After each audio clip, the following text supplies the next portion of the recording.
One of Mario Maker 2's biggest additions from the original on the Wii U were the brand new level themes. In the original game there were only 6, the ground, underground, underwater, ghost house, airship, and castle, but Mario Maker 2 added 4 more, being the sky, forest, desert, and snow. On top of these 4 new ones, every single theme in the game got a nighttime variant as well, which is the main topic of this video. By changing the angry sun into a moon, or by just simply switching the sun in the themes menu, you're able to change all 10 themes into nighttime variants. Each one of them gets their own unique gimmick, which allows for some very unique levels. In today's video, I'll be covering what each of these gimmicks are and how you can use them in your levels. Some nighttime gimmicks are better than others, of course, so my coverage won't be even for each of them. Some will be getting several ideas, while others may only be getting 1 or 2. As always, some ideas will be new ways to make levels or things you should try and avoid. With all that said, if you enjoyed this video, please make sure to leave a like and maybe even subscribe to the channel, but with that said, let's jump right into how to use each of the nighttime gimmicks in Super Mario Maker 2.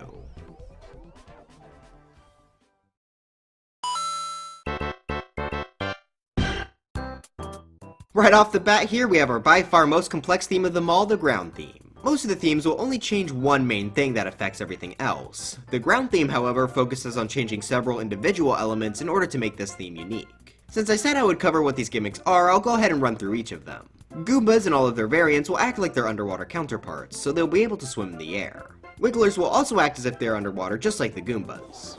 The final enemy of the underwater trilogy are the Pokies, though they don't exactly act like themselves. Pokies underwater normally just walk along the surface, so in this theme they're given the behavior of underwater wigglers. Additionally, if they have wings, they'll try to turn around and face Mario occasionally. I think the way they move here is pretty cool, so I'm happy they decided to give them this behavior, though I do think it's weird that they don't have this underwater as well. The chomp chains will have longer chains, which will allow them to chomp further. If the chain chomp isn't attached to a post though, it won't have any effect on its behavior and will just have a longer trail behind it. When chain chomps are attached to tracks though, they're attached by the end of their chain, so having a longer one will make them hang lower and swing farther. Boos will do the opposite of what they normally do, so now they'll approach when looked at but be stunned when looked away from. The Boo Buddies will actually now move towards the player, but they will have the same restriction as normal daytime Boos where they will only move when looked away from.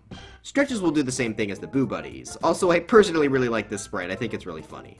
Peepas don't get anything special though, because 3D World doesn't get nighttime themes, so Peepa fans stay losing. When the player is looking away, thwomps will slowly inch towards them. Spike balls that are affected by gravity will change their direction to go towards the player. However, if they're unaffected by gravity, they'll home in on the player. Mecha Koopas will be able to fly for a brief period of time after a few seconds. This applies to all forms of the Mecha Koopa. Moving on to the power-ups, the Mushroom and Big Mushrooms will jump away from the player similar to stars. It's important to note though that they don't work exactly like stars, as they will actually actively try to avoid the player. 1-Up Mushrooms will turn into the new Rotten Mushrooms, basically acting like classic poison mushrooms, except these will chase the player down and will even be able to jump. Fire Flowers will move across the floor and jump once they hit a wall. Super Leaves will ascend upwards into the heavens. Cape Feathers will float between a much larger range of blocks on its descent. Propeller Mushrooms act like bloopers, which is really strange to say the least. Lynx Bombs will now walk around until they explode naturally or they hit a wall. SMB2 Mushrooms will jump with a player jumps like Skip Squeaks. The Frog Salute will randomly change direction, which is a really boring gimmick in my opinion, so the Frog Salute still remains as the worst power-up. The P-Balloon will spin in circles, with each one getting bigger until it disappears to the right. I'm honestly a really big fan of this one, it looks really cool and fits the power-up pretty well. Finally, the Super Acorn will jump around randomly with varying heights. Now that's finally everything for the ground theme's gimmicks. This theme is by far the most unique about it, so sorry for the lengthy segment. Trust me, the other gimmicks' explanations will only be a few sentences long at most. Anyways, with this theme's gimmicks finally done, let's take a look at some ways we can use them. With so many different changes in the ground theme, this will have by far the most ideas in the video. Starting off, Mario was trapped in a room with Spike. His exit is unfortunately for him locked behind a key door. Using his big brain, Mario theorizes that the Spike must have the key he needs.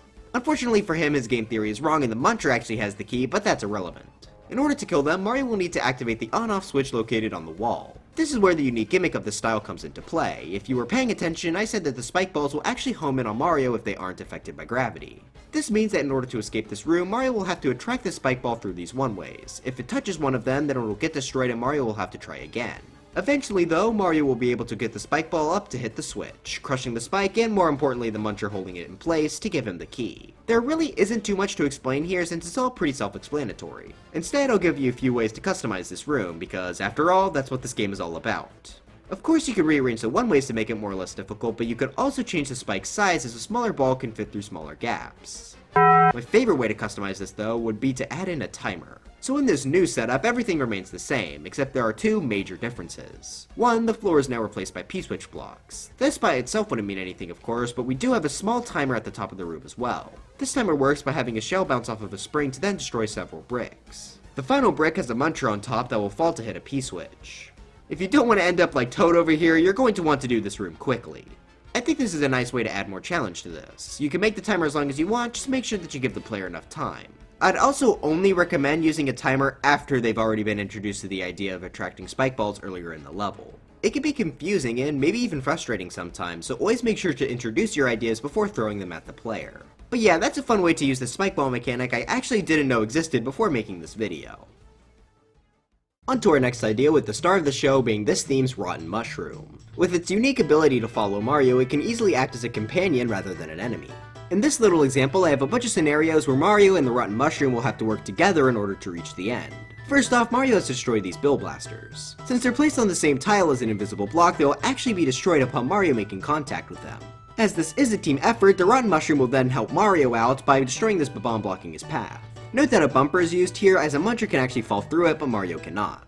Then it's back to the player, where they will have to kick this spring upwards to launch the mushroom up to the next section. Once again, the Rotten Mushroom will hit a note block, causing a vine to drop down so Mario can climb across. I tried to make this a series of note blocks with vines in them, but it was really difficult to get the mushroom to actually follow Mario across, so it was much easier to just do one vine on a track.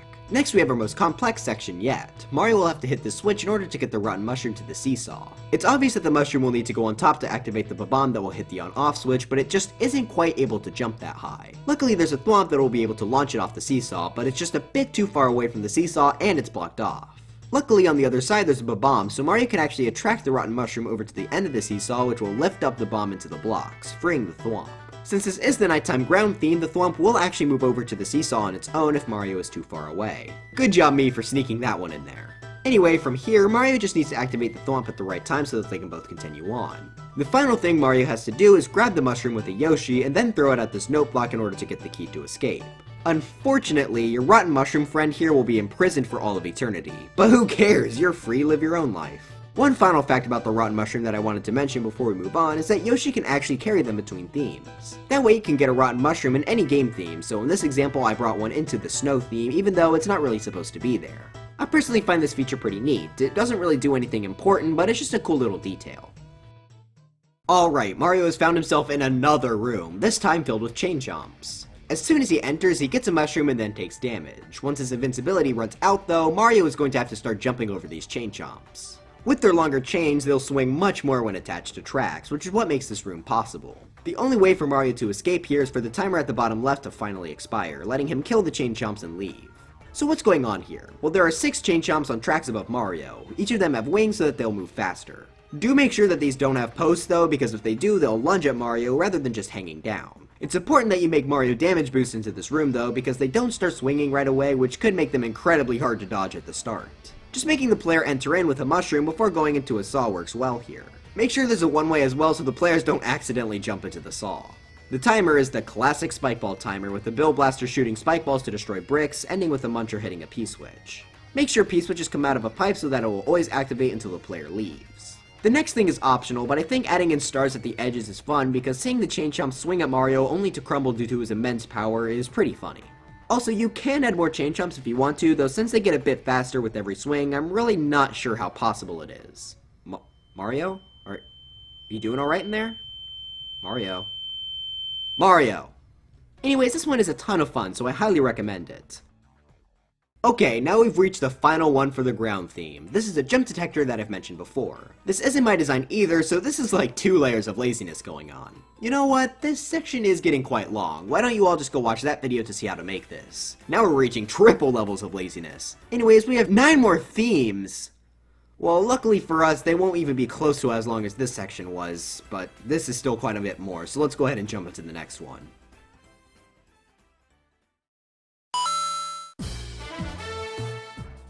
The nighttime version of the sky theme will cause all objects to have their underwater behavior. For most, this will just be like low gravity and slower movement, but for some, like Goombas and Wigglers, they'll be swimming in the sky.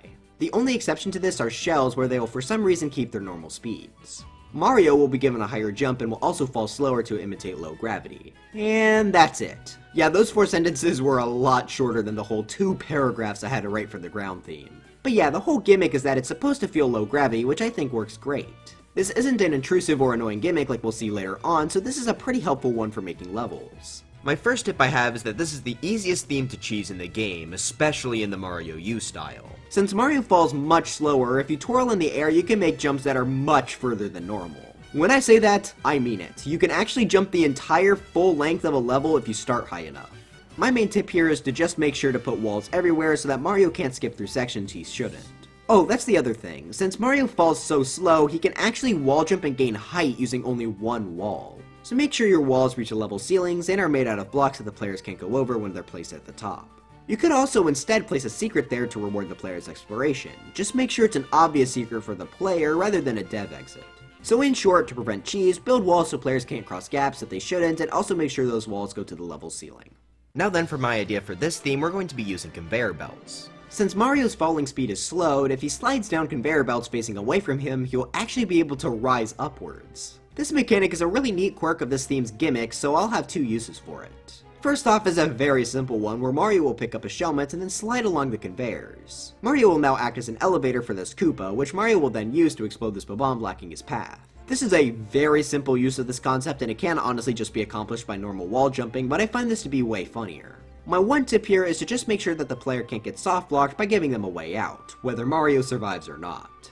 Alright, now we have our big idea using this concept, which is a boss fight. Mario is dropped in a room with no floor and conveyors on each side. In the middle, however, there is a Ludwig riding a fire clown car with Pokies to protect him on each side. Using this wall sliding technique, Mario will be able to gain height to jump between the Pokies and Ludwig's projectiles and hit him. After a long and intense battle avoiding the attacks while clinging to the walls for dear life, Mario is able to defeat Ludwig and take his clown car, allowing him to hit the on-off switch and escape. This is a good way to use the Sky theme's low gravity in a fun boss fight. Obviously, Ludwig can be replaced by any boss, though I wouldn't suggest using Bowser because fireball spam in this room would be extremely annoying. The reason I personally use Ludwig is because he's my favorite Koopaling because he is the best, and also because he shoots out a lot more projectiles than the others, which make this room a lot more difficult.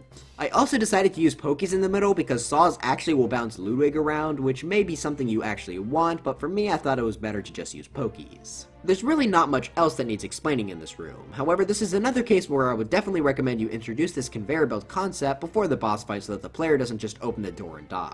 It's also pretty smart to place the door at the far right of the room, since many players hold right out of doors instinctively. So putting it on that side could lead to a few less deaths to just entering the room. And that's it for the Sky theme. While obviously not as massive as the ground theme, this is definitely still pretty solid. I think this could even work decently in traditional levels if done right, just not in the Mario U style because, you know...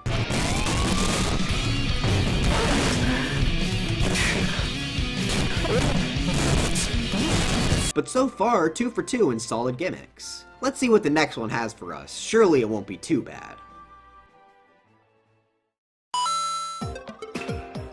The nighttime version of the underground theme will flip everything on screen except for the UI upside down. And that's literally all it does. Yeah, this is our first bad one. Granted, it's not the worst nighttime gimmick, but it's pretty low on the list. There are no gameplay changes made to any element in this style unlike the other ones. The gimmick here only serves as an annoyance for the player, which means that there's no unique contraptions you can make with this. The player's up and down controls are also flipped, which means that the player may try to go into a door but fail because the controls are off. The best thing I can recommend that you do when using this theme is to not make the level very long at all. In fact, I actually think this works decently as a secret sub-area for bonus rooms. If it is completely optional, players can just skip over it, which is nice to have. The only other idea I could really come up with was having a level that sort of switches gravity. For example here, Mario can't get to the exit since it's on the roof. However, if he goes into a pipe, he'll fall upwards to the roof and be able to exit.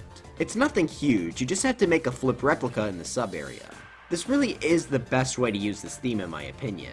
I usually skip over long upside down levels in endless mode, and I'm sure I'm not the only one. Generally, you want people to play your levels, and since this theme really doesn't change anything, I would just recommend not using it at all. Unfortunately, because of the lack of gameplay changes, this segment is incredibly short, so let's go ahead and move on to the next theme.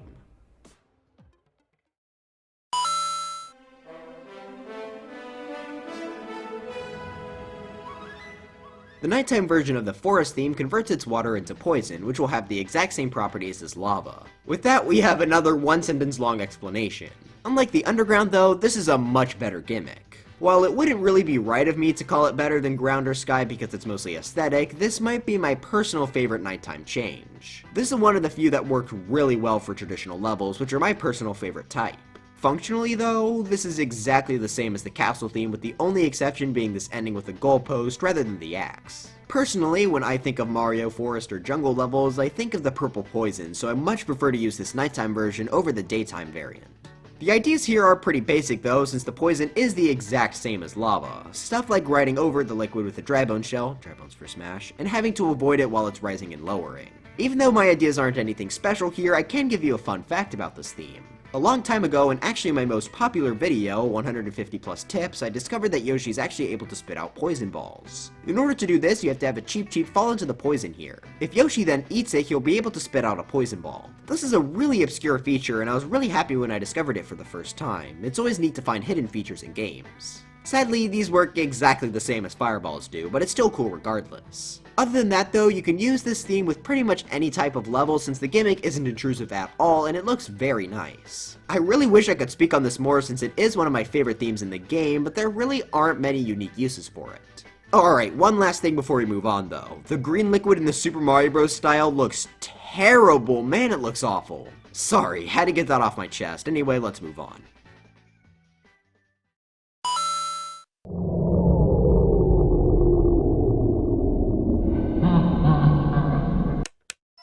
I'll be covering these two together because Nintendo got just as lazy as I did in the past few segments and gave these the exact same level gimmick. In the underwater and ghost house themes, the lights will go out and the player will find themselves mostly in the dark.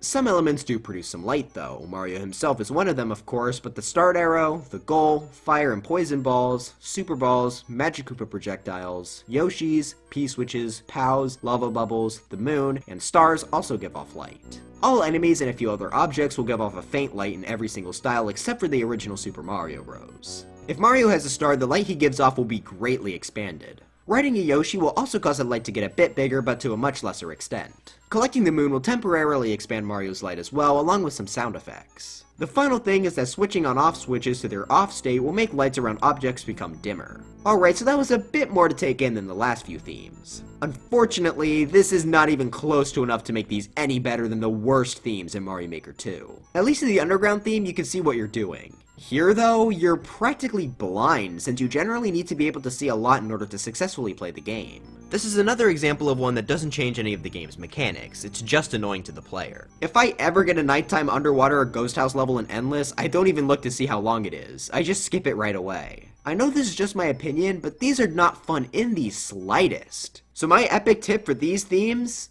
Don't. If you want people to play your levels, don't make them in this theme. If you desperately want to use this, make it in a short subworld segment. That way, players might have fun playing your level before having to go through an annoying segment. I'm sure I'm going to get comments saying I'm biased or whatever, but do you really want to be caught defending the nighttime underwater and ghost house themes? Yeah, I didn't think so, so let's move on.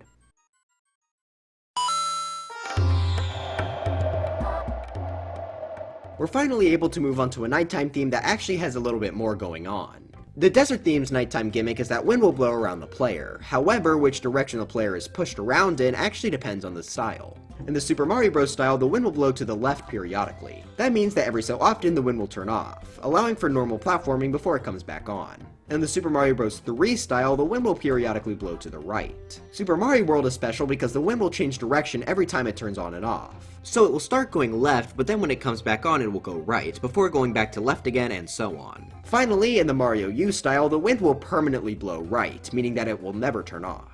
If Mario is going against the wind in any theme, he'll be slowed down, but if he goes with the wind, then he will speed up. Some of these wind mechanics are certainly better than others, but all of them can work well. And they're definitely at least better than the underwater and ghost house gimmicks, that's for sure. Unfortunately, this only affects Mario, however, unlike the others that don't affect any elements, this doesn't just act as an annoyance for the player, since it can lead to some unique situations that are fun for the player to do. With that said, let's jump into our first tip. In the sky theme segment, I mentioned that since you fall slower, you're actually able to gain height by only jumping off of one wall. While the fall speed remains the same as normal here, Mario can actually use the winds to scale the walls. While this is a bit harder to do, if Mario is able to ground pound cancel before going too far from the wall, then the wind will actually push him towards the wall, allowing him to slowly gain height. You could use this mechanic for a level, though you should try to make it more creative than just a wall than a flag. More importantly though, I think you should make sure to keep this in mind when making Mario U nighttime desert levels. Always make sure that walls that aren't supposed to be scaled by the player go up to the ceiling so that they can't go over it. Or you could once again put a secret up there for any players exploring your level. Another cheese prevention tip is to keep in mind that larger jumps are able to be made when the wind is blowing in Mario's favor. This could lead to the player skipping over a section, so add in walls in places where they aren't supposed to cross. This is a good tip regardless of the theme, but it's extra important here. Alright, so now I've designed a little level based around using the wind mechanics in a speedrun. Since the wind makes Mario faster if they're going in the same direction, this is actually a pretty solid place for them. This beginning segment has Mario get hit by a falling spring from this note block, as it's the fastest way to get him up to speed. Then he hits this conveyor belt in order to hit P speed, since we're in the Mario 3 style. Then the wind activates, allowing him to make these much longer jumps over the piranha plants. It does also make him move faster, so he has a bit less time to react with throwing the POW in this next part, adding a slight bit more difficulty. Right as he jumps on the springs though, the wind will turn off, which is actually why I picked Mario 3 for this example. You can use the wind turning on and off to your advantage, as now Mario has to go left, but he isn't hindered by any wind. This segment goes on as any other normal speedrun level would until he goes up another layer and the wind starts again. This makes him have to jump very quickly between several piranha plants before needing to slide down a slope to kill some more. Afterwards he has to make a big jump with some assistance from the wind before jumping over a few spinies to finish the level.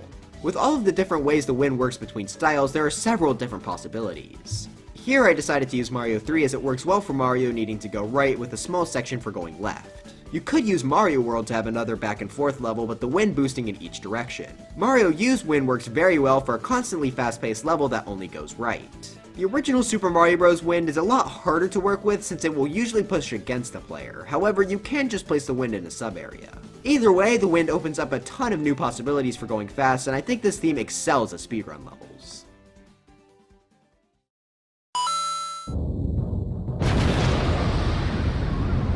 The Airship is an interesting theme. Its nighttime gimmick is that all of the elements act as though they are underwater, just like in the sky theme. Shells also remain an exception here, however the main difference is that Mario is completely unchanged in this style. This means that everything around him will seemingly have low gravity, but he will act completely normally.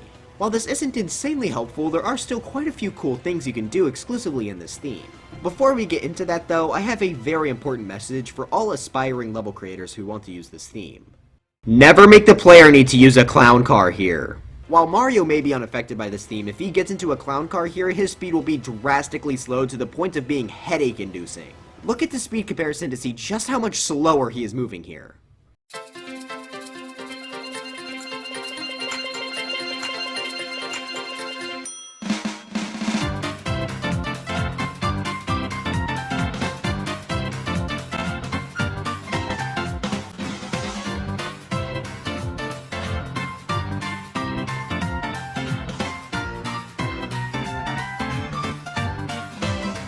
It does not feel good at all to do this, and there is not one excuse to put this in your level. Please, I beg you, do not do this. If you do, you get an instant boo from me. Anyway, let's move on to the actually fun idea. With the physics changes given to the items here, there are a lot of new unique kaizo tricks that can be performed. A super obvious one is an easier jump onto a falling object. While this is still possible in the normal styles, it's much harder since the falling speed of the object is much faster. Something that isn't possible in the other themes though is being able to gain height by simply spin jumping on certain enemies. In Mario World and Mario U, certain enemies won't be killed when spin jumped on. Most notably for this video, the Mecha Koopas and the Bob-ombs. Since Mario falls much faster than them in this theme, he can actually repeatedly spin jump to cross larger distances and even gain height. I find this physics exploit to be really fun to mess around with, so using these techniques I made a short example to show how they could be used.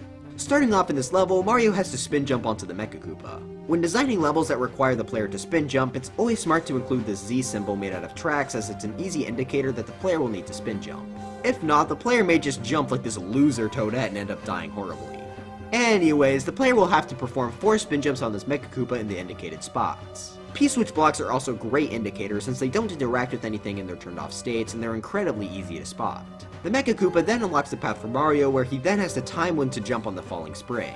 After doing that, Mario needs to spin jump on this bomb, just like he did with the Mecha Koopa.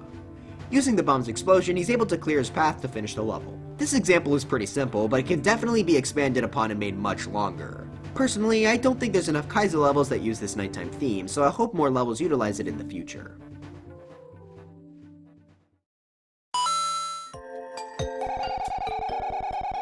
The snow theme's nighttime gimmick will make every surface Mario can walk on slippery, just like ice blocks. Everything from blocks to semi-solids to slopes to platform and even some enemies are made slippery in this theme. While this unfortunately won't really affect anything other than Mario himself, this is still a pretty solid gimmick. Just like the forest theme, this works perfectly for traditional levels. It's a good way to make levels in the snow theme more difficult without having to make them look weird. I personally was never really that huge of a fan of ice since it doesn't really connect to each other, so I always avoided using it. In this theme though, everything looks way nicer, so if you want a slippery level, then this is the theme for you. Now for these ideas, I've been trying to come up with stuff that you can't do anywhere else. Most of the time though, anything you could do here can be accomplished by ice blocks and other themes. Doing it here just makes it look much better, so let's go ahead and jump into my idea. In this room, Mario has a no landing on the ground after leaving it clear condition, forcing his feet to be stuck to the slippery falling platform. In order to get to the bottom, he has to avoid these saw blades plaguing the area. With the new slippery physics, it is much more difficult to do than normal, but since Mario is an epic gamer, he will be able to survive and clear the level. This is an incredibly simple idea, yes, but I think it's really fun to mess around with the added difficulty of it being slippery. This could probably be done with ice on tracks, but the nice thing about using this theme is that the design we use here looks infinitely nicer and makes the objective much clearer to the player. I still believe this theme's best usage is in traditional levels, but I do still think it can be used in more. Just make sure that the slipperiness in your level is done to add something and to make it better.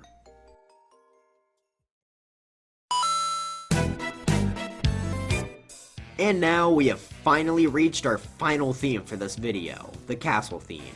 Unfortunately, this one is sort of an underwhelming one to end on. It basically acts as the opposite to the Airship's gimmick where only Mario acts as if he's underwater whereas everything else is unaffected. This does basically just make it a different variant of the underwater theme, so it's a bit difficult to come up with unique ideas for it. Before we get into my idea though, I just want to say the Mario 3 underwater castle looks amazing. I love this color theme so much, and it makes me genuinely pretty sad that it's only used for the underwater castle and it isn't the default one. If you're planning on making an underwater castle level, then I beg you, do it here. Anyways, the only really unique thing here is that the lava is still present, which obviously can't be placed in the underwater theme. Even though it should. Come on Mario Maker 3, please let us put liquids anywhere we want to. Anyways, having some sort of level where the player has to try and avoid the lava while swimming would be the most unique thing you can do here. Personally though, I think this works best as a traditional castle level. Sometimes in the main games, the castles will be flooded, so this is a good theme to replicate those sort of levels. I'm sorry to end this video on a less in-depth idea, but unfortunately, this didn't really give me much to work with. That doesn't make this bad though, I'd rather this gimmick than a more annoying one. It's just I can't really make anything super unique with it. So yeah, the best ways to use this theme are in traditional levels and in levels where you need to avoid the lava. But anyways, that's it for this fairly long video. Are you all average Ghost House Night fans or average Forest Night enjoyers? Let me know in the comments. I'm sorry that a few of these ideas weren't super developed, but I hope that the ones that were more than made up for them. This was an incredibly long video after all, and I wasn't expecting to talk about the ground theme as much as I did. There were just so many cool features there, and honestly, it probably could have gotten a video of its own. But anyways, if you enjoyed this video, please make sure to leave a like and maybe even subscribe, but with that said, I want to go play some of that new Minecraft update, so drive buttons for smash, and I'll see you guys next time. Bye.